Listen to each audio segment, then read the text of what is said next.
जो एग्जाम 11 जनवरी को हुआ है उसमें जो क्वेश्चन पूछे गए हैं उन प्रश्नों को आज की क्लास में हम सोल्व करेंगे।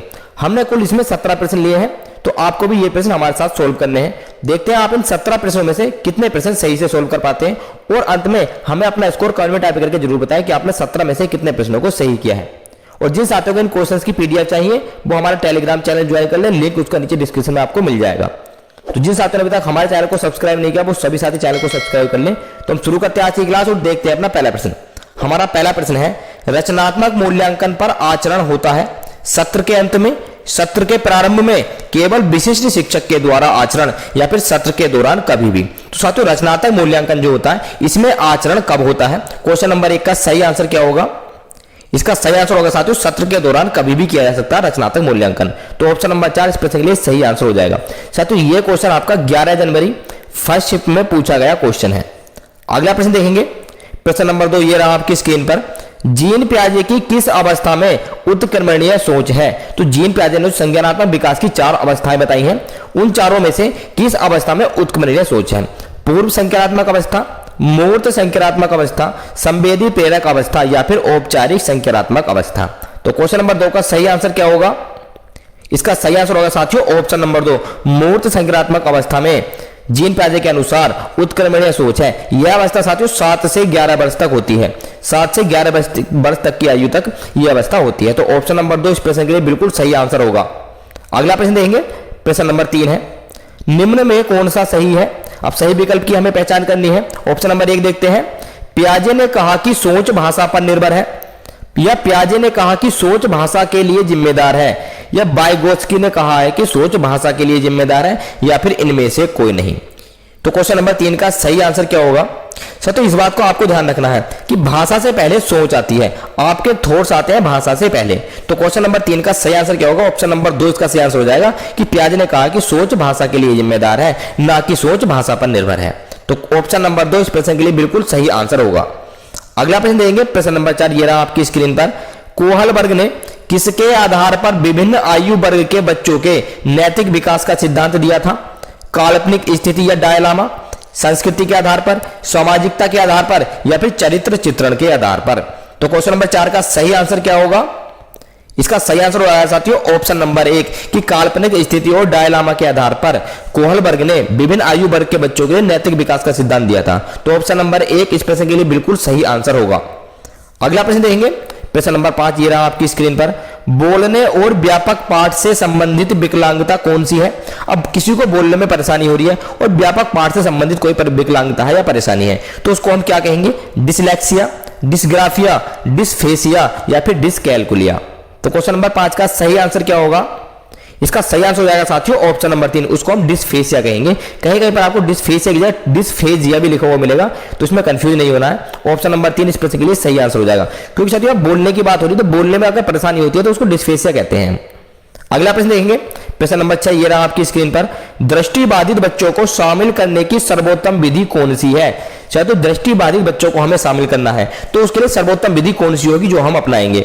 दृश्य श्रव्य सामग्री का उपयोग करेंगे, ब्रेल किताबों का उपयोग करेंगे, केवल श्रव्य सामग्री का उपयोग करेंगे, या फिर केवल दृश्य सामग्री का उपयोग करेंगे? तो क्वेश्चन नंबर 6 का सही आंसर क्या होगा?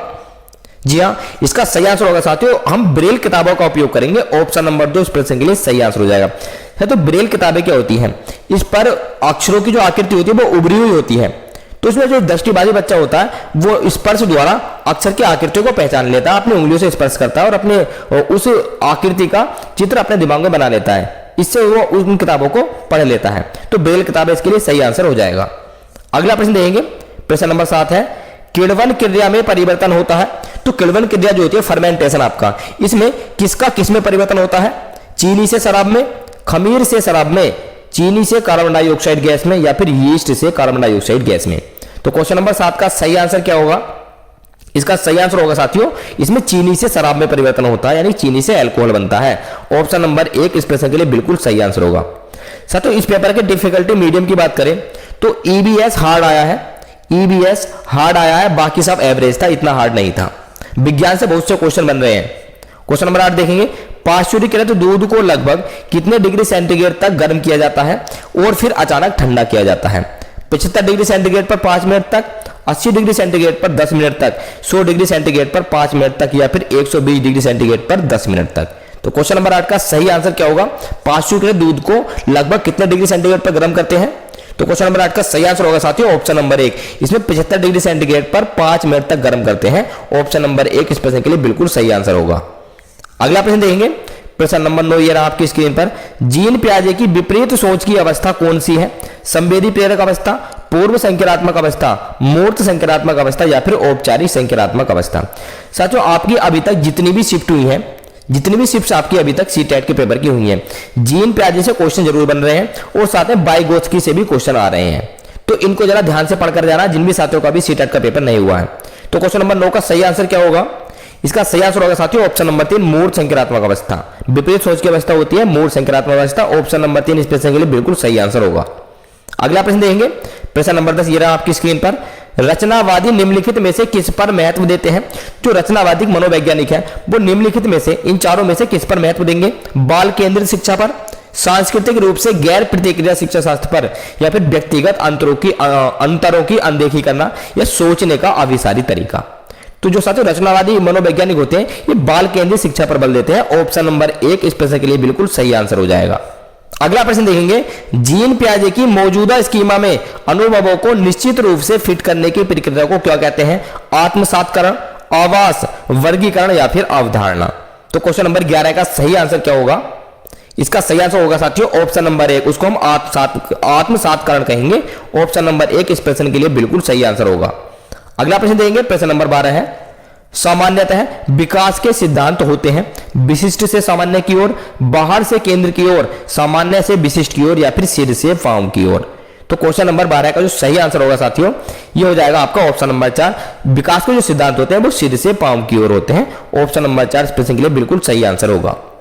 अगला प्रश्न देखेंगे, प्रश्न नंबर 13 ये रहा आपकी स्क्रीन पर। निम्न में से कौन समस्या समाधान कौशल को बढ़ावा देगा?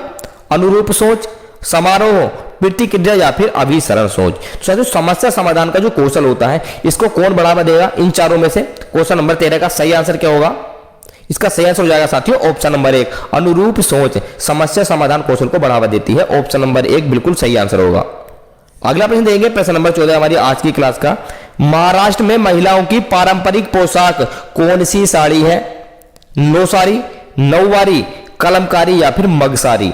तो क्वेश्चन नंबर 14 का सही आंसर क्या होगा साथियों? महाराष्ट्र में जो महिलाएं पारंपरिक पोशाक पहनती हैं वो उस साड़ी का नाम क्या है? तो क्वेश्चन नंबर 14 का सही आंसर होगा ऑप्शन नंबर 2, उसको कहेंगे साथियों नौवारी। नौवारी साड़ी महिलाएं पहनती है महाराष्ट्र में पारंपरिक रूप से। तो ऑप्शन नंबर 2 इस प्रश्न के लिए बिल्कुल सही आंसर होगा। अगला प्रश्न देखेंगे, निम्नलिखित में कौन सा जोड़ा केंद्र शासित प्रदेशों का है? तो ये जो 4 ऑप्शंस आपको दिए गए हैं हर एक में 2-2 प्रदेश दिए गए हैं। हमें बताना है कि कौन में से ऑप्शंस में दोनों प्रदेश केंद्र शासित प्रदेश है। तो पहले देखेंगे महाराष्ट्र लक्षद्वीप, लद्दाख पांडिचेरी, जम्मू कश्मीर लक्षद्वीप, उत्तर प्रदेश और उत्तराखंड। तो साथियों ये तो केंद्र शासित प्रदेश नहीं है ऑप्शन नंबर 4 में। ऑप्शन नंबर 1 में भी नहीं है क्योंकि महाराष्ट्र केंद्र शासित प्रदेश नहीं है, लक्षद्वीप हमारा केंद्र शासित प्रदेश है, लेकिन हमें जोड़ा बताना है। तो ऑप्शन नंबर 2 देखें लद्दाख और पांडिचेरी। तो साथियों हमें ये दोनों केंद्र शासित प्रदेश लग रहे हैं, इसमें जम्मू कश्मीर हमारा केंद्र शासित प्रदेश नहीं है। तो ऑप्शन नंबर 2 इस प्रश्न के लिए सही आंसर हो जाएगा, लद्दाख और पांडिचेरी ये दोनों केंद्र शासित प्रदेश है। अगला प्रश्न देखेंगे, प्रश्न नंबर 16 हमारा ये रहा आपकी स्क्रीन पर। एक शिक्षार्थी को ज्यामिति सीखने के लिए प्रेरित करने के लिए निम्नलिखित में से किसकी आवश्यकता नहीं है? साथियों हमने जब आपको प्रैक्टिस सेट कराया था तब भी बताया था कि नई वाले क्वेश्चन ज्यादा बनते हैं एग्जाम में, इन्हीं में अक्सर गलतियां होती हैं। तो नई वाले क्वेश्चन को ध्यान से पढ़ना जो भी साथी एग्जाम देने जा रहे हैं। तो ऑप्शन नंबर 1 देखेंगे, जीवन से उत्पन्न होने वाली समस्या, गणित या खेल, गणित की जटिल समस्या या फिर फोल्डिंग पेपर। तो क्वेश्चन नंबर 16 का सही आंसर क्या होगा साथियों? ज्यामिति सीखने के लिए प्रेरित करने के लिए निम्नलिखित में से किसकी आवश्यकता नहीं है? उसका सही आंसर होगा साथियों ऑप्शन नंबर 3, गणित की जटिल समस्या, इसकी आवश्यकता नहीं है। ऑप्शन नंबर 3 इस प्रश्न के लिए बिल्कुल सही आंसर हो जाएगा। अगला प्रश्न देखेंगे, प्रश्न नंबर 17 है और हमारा लास्ट प्रश्न है ये। निम्नलिखित में से कौन सा एक गणित के निर्माणात्मक मूल्यांकन की अनिवार्य विशेषता नहीं है? गणित में अभ्यास, गणित के भय का उन्मूलन, गणित की सामग्री ज्ञान पर निर्णय या फिर गणित में रुचि। तो क्वेश्चन नंबर 17 का सही आंसर क्या होगा? तो गणित में अभ्यास की जरूरत होती है और गणित के भय का उन्मूलन भी हमें करना है और गणित में रुचि होना जरूरी है। तो ऑप्शन 1 बचता हमारा ऑप्शन नंबर 3 की गणित की सामग्री ज्ञान पर निर्णय, यही हमारे प्रश्न का सही आंसर होगा। तो ऑप्शन नंबर 3 इस प्रश्न के लिए बिल्कुल सही आंसर हो जाएगा। तो साथियों ये थे हमारे 17 प्रश्न जो आपके 11 जनवरी को जो आपका सीटेट का पेपर हुआ उसमें पूछे गए हैं। तो जो भी साथी अंत तक हमारे साथ बने रहे उनका बहुत बहुत धन्यवाद। और सभी साथी अपना स्कोर कमेंट में टाइप करना ना भूलें, हमें कमेंट में टाइप करके बताएं आपने 17 प्रश्नों में से कितने प्रश्नों को सही किया है। तो हम आपसे मिलते हैं अगली क्लास में। जय हिंद।